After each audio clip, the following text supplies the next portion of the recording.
మాకు అమ్మగారు అక్కడ ఉండేవారు మెడ్రాస్లో, నాన్నగారు అప్పుడు అక్కడ మెడ్రాస్లో ఉండేవారు షూటింగ్ నిమిత్తం.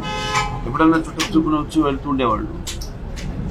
అమ్మగారు నాన్నగారిని చూసుకోవడం, ఆయన పద్ధతులు, ఆయన పొద్దున్న లేవడం, షూటింగ్కి వెళ్ళడం, ఆయన అన్ని దగ్గర ఉండి చూసుకునేవాళ్ళు. సో మాకు అమ్మతో సమానం. ఇక్కడ మా వదిన గారు అప్పుడు మేమంతా పిల్లలు ఇక్కడ స్కూల్కి వెళ్తూ ఉండేవాళ్ళం. అన్నీ ఆవిడ దగ్గర ఉండి చూసుకునేవాళ్ళు. మా పద్ధతి అది పాత రోజులను గుర్తుకొస్తాం. చిన్నప్పుడు ఇలా మమ్మల్ని పెంచింది ఆవిడ ఎంతో ఆప్యాయంగా, ఎంతో తల్లితో సమానంగా జీర్ణించుకునే ఒక ఆవిడ వేలాడితే ఒక దిగ్భ్రాంతి గురి చేసింది. ఆవిడ ఆత్మశాంతించాలని అప్పుడప్పుడు మనం సెలవుల్లో అటు తీసుకెళ్ళడం. ఆవిడే ఏదేమన్నా డిసిషన్ అన్నయ్య గారికి కూడా ఎక్కువ బాగా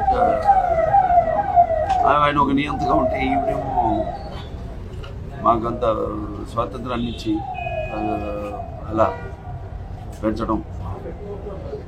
మా ఇష్టాలన్నీ కూడా ఆవిడ ప్రతిదీ ఒకటని కాదు, ప్రతిదీ కూడా ఆవిడ ఎంతో మా చదువు నుంచి, అలాగే మాకు కావాల్సిన నిత్యావసర వస్తువుల నుంచి కూడా అన్నీ ఎంతో తల్లిలాగా చూసుకునేప్పుడు. అటువంటిది గురించి మన ఓకేంత అంతని విషయం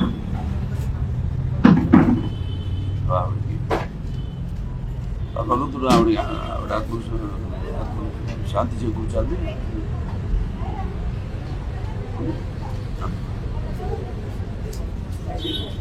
Thank you. Thank